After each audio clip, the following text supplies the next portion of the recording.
Before My Heart Gives Out, Bakir 18 on AO3. Chapter 31. Hope. His instincts were telling him to run. To hightail it out of there and never look back. The soft ticking of the timer, somewhere above him, felt like an ominous warning, slowly marking the rapid demising time. His senses of dull and mortality disagreed wholly with his instincts. The doubt, however, was fleeting in his mind as he laid there, listening to his own breathing. Distantly, as if by a vague, detached thought running through his head, he realized that he already made his decision. Stifling the urge to flee, to take cover and hide, he stayed, ripping the gag from his mouth, finally freeing of the uncomfortable, disgusting taste of dirt and grime. He took a moment to think. The villain had stripped him of his weapons, but they hadn't searched him completely. Therefore, in the hope that his hunch was correct, he began the process of unbuckling the straps of his boot. Elation washed over him as the phone he had stashed there dropped to the ground, hitting the concrete with a soft thud. On habit alone, he pressed the first contact on the device. The call ringed only for a moment before it was answered, as if the man had scrambled to answer it as soon as the call went through. "Shadow, is that you?" The hero's voice was breathy, relief evident in his tone. "You have to get out of there. Do you hear me?" Taking a moment to exhale, steeling himself for the decision, and the inedible argument it was to ensure, he spoke. "We both know that's not going to happen, Eraser." His voice is soft, yet steady, wanting the man to understand just how serious he was about this. "I'm the only one close enough to stop this. We're wasting time as it is." And before the man could object, he plowed on. "I need you to send me someone to Hosu. Ingenium is already there. He's searching for the bomb as we speak." So they did get his message. Good. "Tell him it's underground, probably in the sewer system," he informed quietly. "I can feel them, Eraser. The energy thumbing through them is colossal. They will level the city." "Then get the hell out of there, kid. Please, we can send professionals. You don't have to do this." Behind the underground hero, Tsukauchi had already notified Ingenium, and was now busy trying to locate the call through satellite. A couple of minutes, and they have Midoriya's location. "You can try and find me, but you won't get there in time." He didn't need his sight to know the timer above his head was ticking. Time was running out. "You know I'm right, Aizawa," he added, as reassurance more than anything else. "And don't worry. I know for a fact that my area has been evacuated. There's no civilians nearby." "How can you possibly know that?" "I can sense it. The accident didn't just take away my sight, Eraserhead." And wasn't that a cruel reminder? Aizawa knew better than anyone just what the kid had lost that night. "Midoriya, please, just get out of there, kid. You've already done enough." Even as he spoke, the tone in his voice gave away his resignation. He knew that no matter what, the kid wasn't going to run away from this. It was just not in his nature. A monitor beeped in the conference room, clear as day to Izuku's ears, even through the phone. "I found it.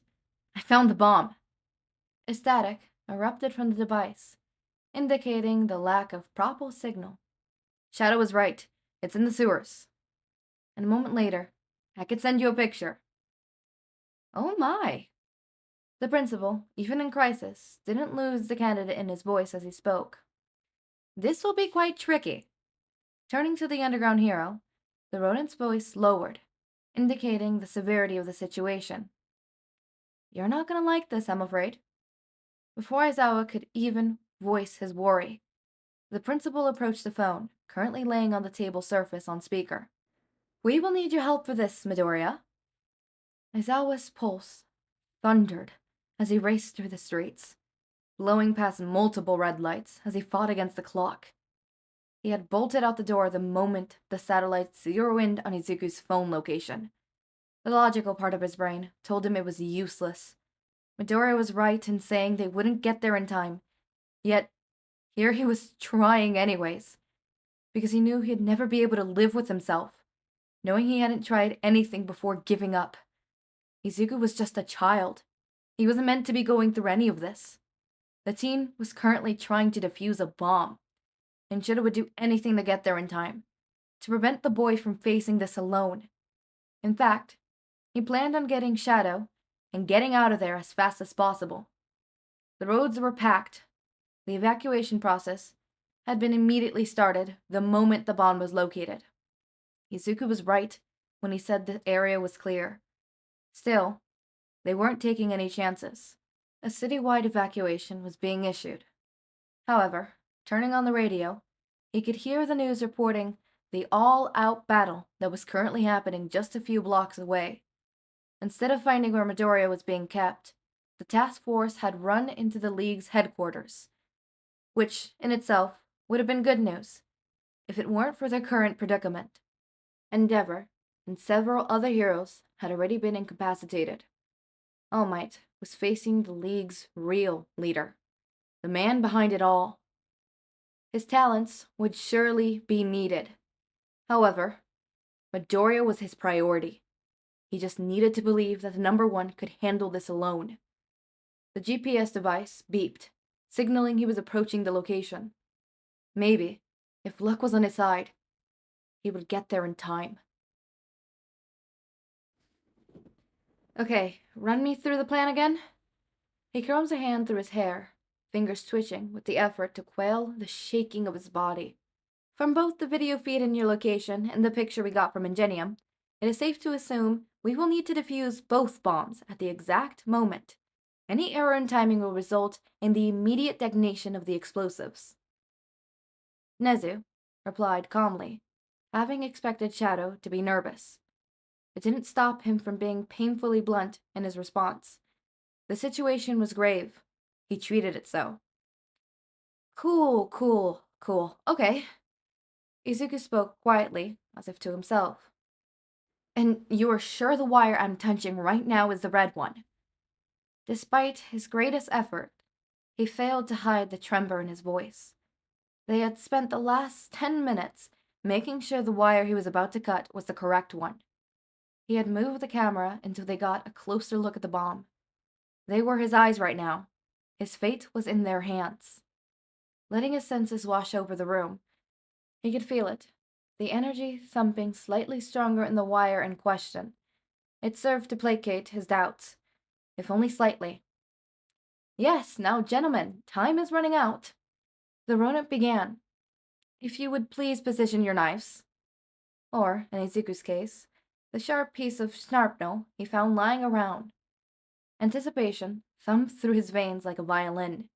Every nerve in his body felt electrified as he brought his hands closer and closer to the intended target. Sweat gathered on his brow with his rising anxiety. Were the walls closing in? It certainly felt like it. Breathe, Midoriya. Tsukauchi's voice felt like a bucket of cold water running down his back. It anchored him to the world before he could get lost in his doubts. Subsiding the storm that raged just behind his eyelids, the interruption made him pause just long enough to exhale, realizing some of the tension that had built up inside of him. Okay, I'm ready, he said slowly, despite feeling the complete opposite. A similar confirmation was heard from Tensei on the other line. Izuku envied the man for the steadiness of his voice. On 3. 1. They were really doing this. The piece of metal stung his fingers as he applied more pressure to the grip. 2. He could hear the scrape of the cable on the sharp surface of his makeshift blade. To a normal person, it would be imperceptible. To his ears, it was everything. 3. His heartbeat skyrocketed as they made the cuts. The timer above him beeped and beeped, And finally, it stopped. Nothing. A deafening silence settled over the room, and through the call, they were all holding their breath. He could feel it. We did it. Tensei's voice sounded faint and distant. It didn't make the unfiltered joy disappear from his tone. He could hear Tsukauchi laughing and Nezu exhaling. Izuku did not share in their celebration. Dread pooled in waves through his guts. His heart dropped as a new sound settled behind him. The timer above him had stopped, yet a new one had started. A third object, that had been previously inactive, and therefore invisible to his senses, jumped to life. Midoriya, is something wrong? Tsukauchi's worried voice barely registered in his mind, as reality crashed down on him. The man could probably see the terror set in, as Izuku raised his head to face the camera. There was a third bomb, probably set to activate as a failsafe in case the other two were defused. "I'm sorry," he whispered, trying his best to muster a last smile, eyes shining with sadness. And then, the world burned. "We're lost, just fucking admit it," Bakugo's gruffy voice accused, his anger barely hiding the worry they were all feeling. "We're not. We're close. I just know it. You saw the hero team. They were led just a few blocks away from here. If they got it wrong, then maybe our hunch is right," Kirishima defended, not breaking his stride as they marched across the street. The live feed had been shut down before the timer went off. For all they knew, time had already run out. "You mean the hunch we got based on Shinsou's unreliable information? He said Izuku mentioned the warehouse once. Why would they take him to a place that's already been burned down?" "Look, it's the only lead we've got, okay? Can you please shut up so we can stop wasting time?" Shinsou growled, turning away from the road to look at the explosive blonde. His momentary lack of awareness proved almost fatal as a car sped towards them, skiddingly abrupt to a stop, wheels screeching as the owners punched the brakes, just barely managing to stop the vehicle before it hit the teen. "Pay attention, eyebags. We don't have time to save your ass now." Ignoring the angry blonde, Shinsou kept his gaze trained on the car. As the owner got out, dark eyes glared at them with Viner. Familiar dark eyes. "What the hell are you doing here?" their teacher screamed, fury radiating from him in waves. "Never mind, I don't have time for this." Just as he finished his sentence, an explosion erupted behind them, shaking the very earth beneath their feet. For a moment, fire seared into the sky, as if reaching for the stars above, making way to dark smoke that soared into the atmosphere ominously. Glass shattered and sprayed outwards, creating an uprupture of projectiles and shrapnels covering the streets. The warehouse seemed to cave in on itself, the structure already unstable, crumbling like a deck of cards. It all happened in a fraction of a second. Aizawa could feel the heat almost searing into his skin. The shockwave came abruptly, brushing them bodily to the ground as they scrambled for cover. From his crouched position near the car, he could see it, through wide, horror-filled eyes. The warehouse, or at least what was left of it. Fire and smoke rose in the air like a mused beacon. The flames were shattered and far in between the rubble that now littered the space. It felt as if he had been through this before. He could see it, as if he were still there. That night, all those years ago, he had stood like he was today, watching the fire burn, consuming within someone he was supposed to protect. Despair, heavy and overwhelming, loomed over him, akin to the smoke bellowing before him, threatening to suffocate him completely. The teenagers next to him were already on their feet, shouting as they ran, frantic in their pace and movements towards the carnage. It was only then that he snapped back into himself. This was not the time to panic. He could almost hear the principal's words echoing in his mind. Only one thought penetrated the rest, though. A naive, illogical hope he couldn't help but hold on to. Because now, for as long as he could, he would latch onto it. The ability to hope, to deny reality. Stop! You'll get stuck if you go in there! Uraraka shouted at Kirishima, and Bakugo's backs, desperate fear tinging her voice. Shinsou stood frozen next to her. His gaze looked devoid of any emotion as he watched the wreckage. He took a step forward, as if on autopilot, his body moving without active thought, drawn like a moth to the flames. Shinsou, his quiet tone almost drowned out by the noise around them. His words seemed to trigger something deep within the male.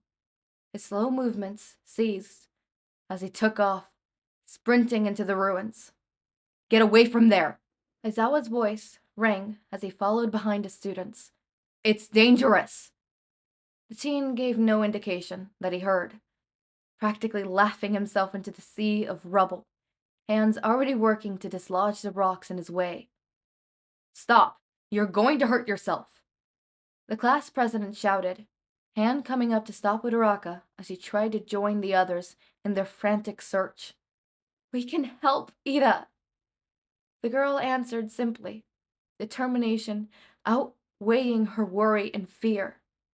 With that, they all got to work. Their training kicked in as they functioned in tandem. Kirishima protected them from oncoming rubble, while Uraraka floated the bigger boulders in their way, depositing them a short distance away.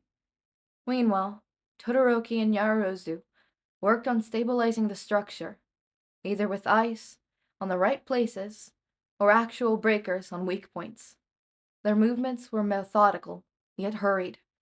Shinsou and Bakugo were the only ones moving with no particular order, agilid and hysterical as he dug through the rubble. The constant streams of Izukus could be heard spilling from Shinsou's mouth. His voice cracked with something almost fragile. Around them, the smoke and fire raged, mirroring their inner turmoil, as they dug into the very ground to get their friend.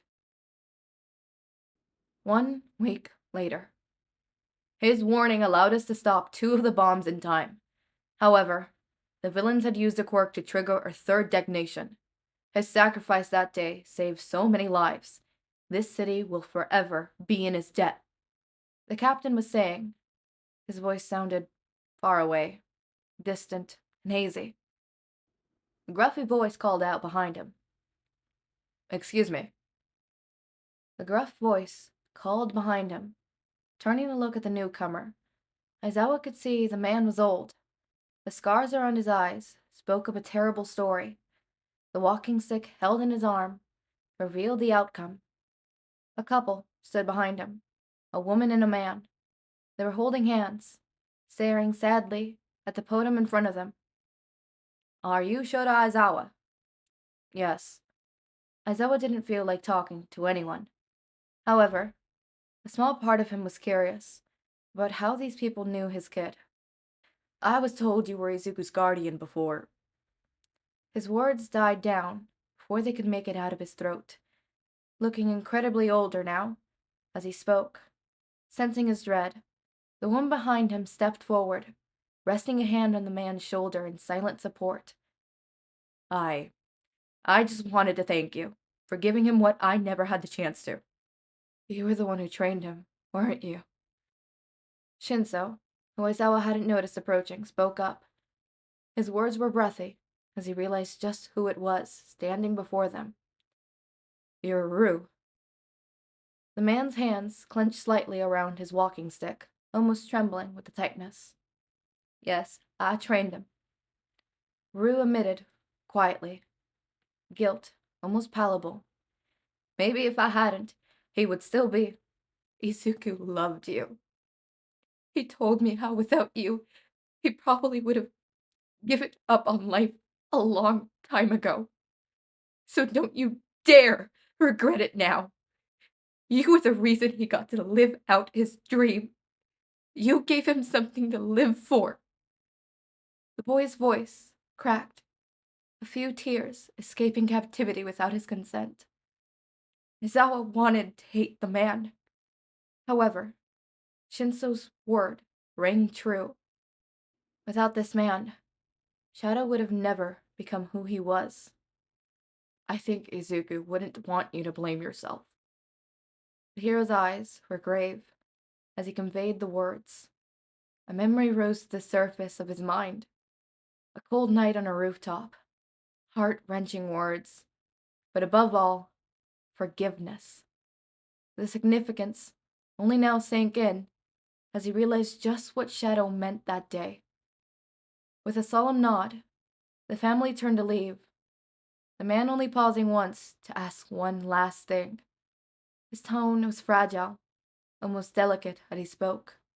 Was he happy towards the end? Ignoring the aching, threatening to crush his heart, he replied, I like to believe he was. 1 week earlier. Hope was a dangerous thing to trifle with. Still, it didn't stop them from yearning for it. Over here, I think I found something.